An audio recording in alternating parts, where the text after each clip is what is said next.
거울 속 나는 동안인데 피고는 안 풀리고 기억력도 떨어진다. 겉은 젊은데 속은 늙은 속늙형. 반대면 겉은 늙었는데 속은 젊은 겉늙형입니다. 오늘 당신의 노화 속도를 가르는 진짜 원인을 알려드릴게요. 안녕하세요.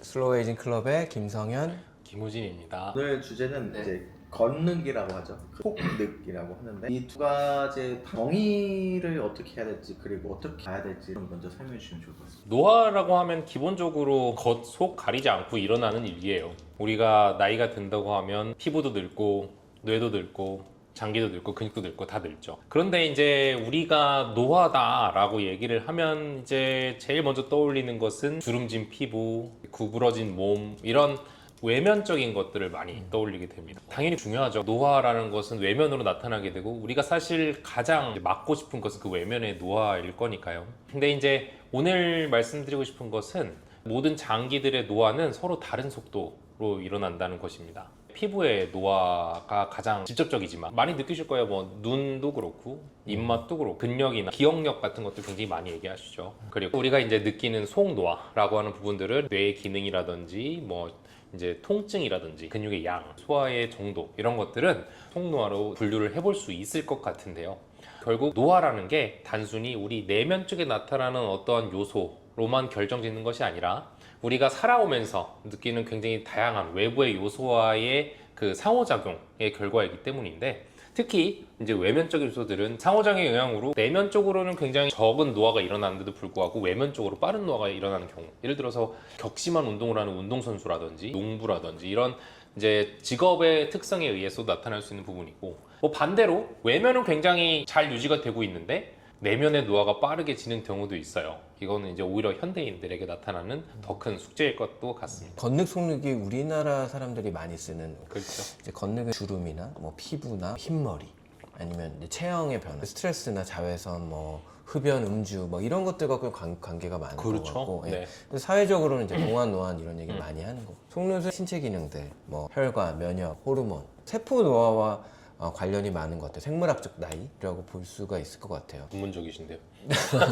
결국에는 두 개가 연결되어 있다. 그러니까 근본적인 거는 이제 우리가 늘 얘기하던 세포의 노화와 관련이 있고 생활 환경에 따라서 겉늑과 속늑이 좀 달라질 수는 있다. 뭐 그 차이가 있을 수 있다라는 거고요. 그렇죠. 여성들도 건강기능식품 많이 먹고 남자들도 화장품 많이 사고 이렇게 되니까 젊은 층들은 이 양쪽에 다 관심이 많은 것 같아요. 맞아요. 남성분들도 모발에도 관심이 많죠.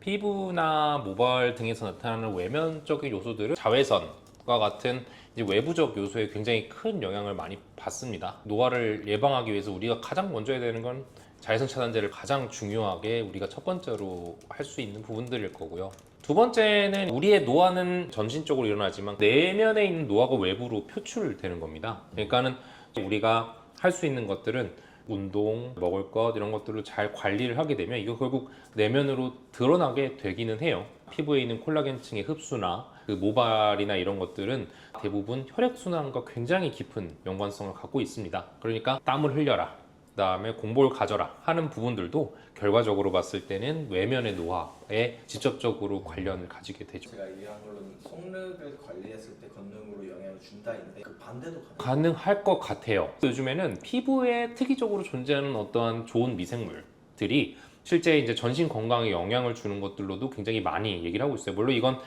장내 미생물처럼 직접적인 영향이라기보단 피부 미생물이 갖고 있는 다양한 뭐 비타민의 합성이라든지 좋은 요소들의 분비 등으로 해석이 되고 있기는 한데 말씀하신 내용이 저는 맞다고 생각해요. 그러니까 그 외면을 관리하는 것도 결국 내면을 관리하는 것에 영향을 줄 수 있다라고 생각합니다. 그 속늑과 겉늑을 놓고 보면 속늑을 관리를 잘하는 사람이 겉늑도 관리를 잘할 가능성이 되게 높은 것 같아요.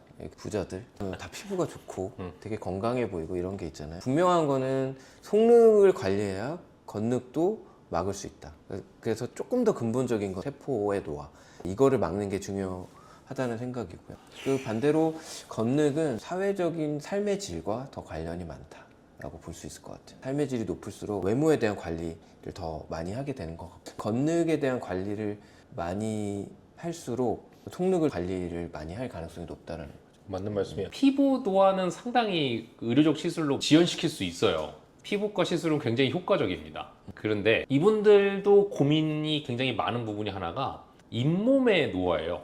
치아와 치아 사이에 공간이 떠 보이는 블랙 트라이앵글이라고 하는데, 치아 사이 빈 공간, 그리고 이제 치아의 배열이 무너지긴 그런 부분들이 한 50대, 60대 외면 관리가 잘 하고 계신 분들 사이에서 굉장히 큰 고민입니다. 이런 잇몸에 나타나는 변화들은 사실 염증과 굉장히 큰 연관성이 있습니다. 치아는 결국 피부 관리나 이런 것들을 통해서 해결을 못 시켜주고 있다라는 뜻이 되는 거죠. 아직까지는 뭐 현대의학적으로는 해결책이 없어요. 뭐 결국 이제 속늑을 여러 가지 형태로 관리하는 것이 전신적인 염증 수치를 낮추고 속늑에서 나타나는 다양한 이제 형질들을 우리가 관리할 수 있게 된다고 생각이 듭니다. 그러니까 뭐 여러 가지 시술이 생겼기 때문에 겉늑 유지하기가 좀 쉬울 수 있지만 속늑은 쉽지 않죠. 그렇죠. 네. 방법이 많지도 않고. 그렇죠. 아시겠지만 그 브라이언 존슨이라고 억만장자인데 해충 실험을 하는 이 사람이 저는 되게 관심이 많거든요. 그렇죠. 그러니까 노화를 연구하는 측면에 있어서는 좋은 케이스라고 생각을 합니다. 이렇게까지 자기 생활이나 환경을 통제해가면서 노화에 대한 직접적인 이제 실험을 하시는 분들은 굉장히 드물고, 사실 우리가 삶에서 겪기는 굉장히 어려운 부분인데요. 뭐 일례로 연구를 할 때 생쥐를 많이 사용을 합니다. 실험실 환경에서 생쥐는 평균 3년 정도 수명을 갖고 있어요. 야생 생쥐는 평균 수명이 6개월이 되지 않습니다. 거의 5배가 6배가 차이가 나죠. 야생에서 살고 있는 생쥐는 6개월 이후의 삶을 상상하기 어려웠을 수 있어요. 그런데 감염에서의 철저한 격리, 뭐 이런 것들 통제되는 환경 내에서는 우리가 경험해보지 못했던 굉장히 높은 수준의 수명 연장을 기대해 볼 수도 있고, 뭐 앞으로 이분의 실험이 기대가 돼요. 어느 정도까지 그분의 삶을 연장을 시켜서 실질적으로 인간이 어디까지 갈 수 있는가를 보여주기를 좀 기대하는 부분도 있습니다. 사실 이분이 장사꾼은 맞는데 그래도 자기 몸을 가지고 다양한 실험을 하면서 보여주는 결과물들, 그것들을 공유하는 게 참 재밌긴 한 것 같아요. 그렇죠. 네. 아직은 명확하게 노화가 측정되는 부분이 없다 보니까 굉장히 다양한 부분을 하시는 것 같아요. 시력, 근력, 그다음에 지구력, 뭐 피부 노화 이런 것들을 다양하게 측정하는 게 현재로서는 맞을 수도 있을 것 같기도 하고요.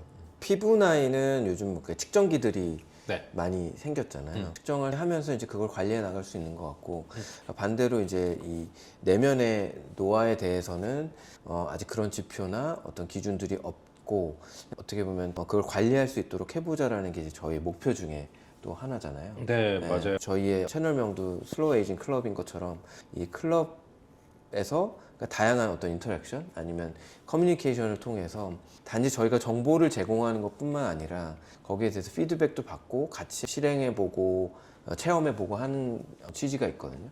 그런 차원에서 저희가 어떤 시점이 되면 자원에 기반해서 실제로 DNA 테스트 아니면 뭐 머리카락을 자르던 몇 가지 방법을 통해서 결과물들을 그러니까 데이터화해서 계속 쌓아 나가면서 피드백도 드리고, 그거를 이제 방송에서 실제로 좀 분석도 해드리고 그런 코너를 이제 만들려고 좀 준비하고 있습니다. 네, 확실히 안 좋은 생활 습관, 뭐 음주, 흡연 이런 것들이 누적이 됐을 때 결국 그 우리의 생활 습관은 우리의 DNA에 새겨지는 것 같아요.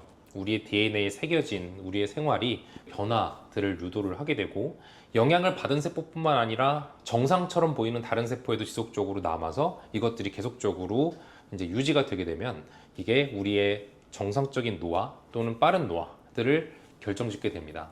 앞서 말씀드린 것처럼 노화의 그 영향들이 모든 조직에 동일하게 나타나지는 않아요. 거기 뇌의 노화의 수준과 피부의 노화 수준은 다를 수 있고, 근육의 노화 수준과 그 소화장기의 노화 수준은 다를 수 있습니다.